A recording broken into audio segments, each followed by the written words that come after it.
Imagine this, you're living 50,000 years ago. No hospitals, no doctors, no pills. You're out hunting and suddenly a massive rock rolls onto your leg and shatters your shin bone in two. Clean break, bone sticking out. The kind of injury that even today would send you straight into emergency surgery. But here's the jaw-dropping part, that leg healed. Completely. We know this because we found the fossil.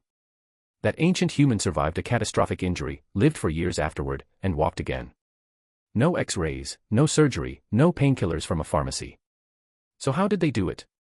How did people thousands of years before modern medicine even existed survive broken bones, infected wounds, tooth pain, and childbirth? Without a single pill, injection, or doctor.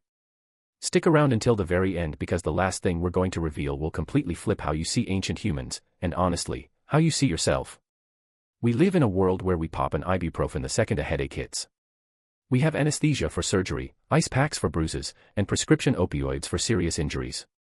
Pain today is something we expect to turn off fast.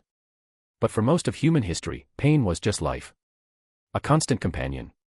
Something you had to fight with your bare hands, a handful of leaves, and the people sitting next to you around the fire. And here's what's wild. Ancient humans didn't just grit their teeth and suffer. They actually built entire systems for managing pain. Sophisticated, creative, surprisingly effective systems. Some of which, believe it or not, we're still using today in a different form. Let's go back. Way back. And find out exactly what was in their pain relief toolkit. The first tool ancient humans had, the forest itself. Long before anyone knew what a molecule was, people were paying close attention to plants. Which ones made you feel better? Which ones made you sleepy? Which ones numbed the pain when you pressed them against a wound? This wasn't guessing. This was thousands of years of careful observation passed down from grandparent to grandchild like the most important survival knowledge in the world. Take the willow tree. On the surface, it looks like just a tree. But ancient Egyptians, Greeks, Romans, and indigenous peoples across the world figured something out. When you chew the bark of a willow tree or boil it into a tea, something in it fights inflammation and dulls pain. They didn't know the science, but they knew it worked. What they were using is called salicin. And salicin, when processed by your body, turns into something that looks a lot like aspirin, the same active compound in the little white pill you take for a headache. Ancient peoples were essentially taking aspirin. They just had to chew a tree to get it. But willow bark was mild stuff compared to what came next. Around 3,500 years ago, civilizations like the Sumerians and ancient Egyptians discovered the opium poppy. This little flower, when its sap was collected and dried, produced one of the most powerful pain-relieving substances ever found on Earth. They turned it into pills, creams, and smoke. They used it for toothaches, post-battle wounds, and surgeries. That same poppy is the direct ancestor of modern morphine and codeine. The most powerful prescription painkillers we have today trace their entire existence back to an ancient farmer in Mesopotamia who figured out what that plant's white sap could do. Over in South America, the Inca civilization had their own botanical secret, coca leaves. They chewed them for energy and pain relief. But they also discovered something remarkable. If you applied the juice directly to a wound or an infected tooth, the area went numb. Local anesthesia. In the Andes, thousands of years before the dentist needle existed. And then there were the truly extreme options. Roman and medieval physicians worked with plants called mandrake and henbane. Sedative, hallucinogenic, and intensely powerful, they would soak a sponge in a mixture of these plants and hold it under a patient's nose before cutting into them. The patient would lose consciousness. They called it a sleeping sponge. We call it early-stage anesthesia. These people were not guessing randomly. They were running the world's longest pharmaceutical trial with billions of test subjects across generations. And they were finding real answers. Now, here's one that sounds absolutely insane until you realize we still do a version of it today. A Roman doctor named Scribonius Largus had a trick for patients with crippling headaches and nerve pain. He would take a live torpedo fish, that's an electric ray, and place it directly on the patient's head or painful body part.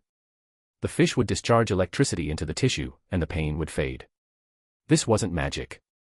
Electric rays can produce jolts strong enough to stun prey underwater. When applied to human tissue, that current interferes with the pain signals traveling through nerves. Scribonius Largus had essentially invented electrotherapy, a technique we now use in physical therapy clinics and pain management centers worldwide. He just used a fish instead of a machine. Ancient Egyptians, Greeks, and Romans were also obsessed with thermal therapy. Hot baths, steam rooms, cold river water after a long march, they understood, without MRI scans or physiology textbooks, that heat loosens stiff muscles, improves blood flow, and reduces the feeling of pain. Cold water reduces swelling and inflammation. Sound familiar? It should. Because your physiotherapist today will tell you the exact same thing. Heat for chronic muscle tightness, cold for acute swelling. The technology hasn't changed, just the delivery method. And perhaps the most underrated strategy of all, movement. Hunter-gatherers dealing with injuries didn't have the option of lying still for weeks. Instead, they adapt. They changed how they walked. They crawled if they had to. They adjusted their posture to keep moving, keep blood flowing, keep their bodies generating the one natural painkiller no plant could replicate, endorphins, the brain's own feel-good chemicals released through movement. They were hacking their own neurobiology without knowing the word neurobiology existed. Here's the part that will genuinely change how you see ancient humans. When archaeologists dig up ancient bones, and we're talking fossils going back millions of years, they find something extraordinary. They find healed fractures, regrown joints, evidence of amputations that the person survived for years afterward, severe injuries that, in a harsh prehistoric world with no medicine, should have been a death sentence. But they weren't.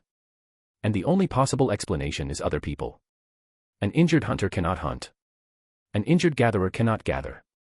In a world where every calorie matters and every able-bodied is needed, a person who breaks a leg is, in pure survival terms, a liability. The logical thing, and the cold brutal thing, would be to leave them behind. But they didn't leave them behind.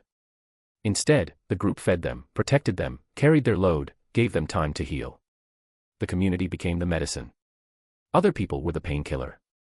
That healed fossil bone isn't just evidence of a recovered injury. It's evidence of compassion, of someone deciding that this person's life matters enough to fight for, even at a cost. Anthropologists have called this one of the earliest signs of civilization, not buildings, not tools, a healed broken bone. Ancient humans also understood something profound that modern neuroscience is only recently confirming. The mind can change how much pain the body feels. Many ancient cultures believed pain came from spirits, demons, or divine punishment. So their healers, shamans, priests, medicine people fought pain with ritual, rhythmic chanting, repetitive dancing, controlled breathing. These weren't just superstition. Modern brain research shows that these exact activities, rhythmic sound, synchronized movement, focused breath actually lower stress hormones and reduce how intensely the brain registers pain signals. Some shamans even drilled holes into the skulls of patients suffering from crushing migraines or pressure-related conditions. This practice, called trepanation, was performed across ancient Peru, Europe, and Africa. And here's the thing, many of those skulls show bone regrowth around the hole. Meaning, the patient survived. The procedure worked well enough that the person lived for years afterward. These ancient healers were operating without a single piece of modern equipment, and some of them were drilling into human skulls and saving lives. So, here's what you now know that most people never think about. Ancient humans did not just endure pain helplessly. They built a whole world of strategies around it. Plants, eat, electricity, movement, community, ritual, and the raw power of the human mind. Some of these strategies became the foundation of every painkiller, every therapy, and every surgical technique we rely on today. The aspirin in your medicine cabinet, a willow tree, the morphine in a hospital, an ancient poppy field, the electrotherapy machine in a clinic, a Roman doctor and a fish, the idea that community care heals people, a prehistoric tribe that refused to leave someone behind. Ancient humans weren't primitive. They were paying attention to the world around them, to each other, and to the extraordinary healing power locked inside the human body itself. And maybe the most mind-blowing thing of all, the most effective painkiller they had wasn't a plant or a ritual or a technique, it was simply not being alone.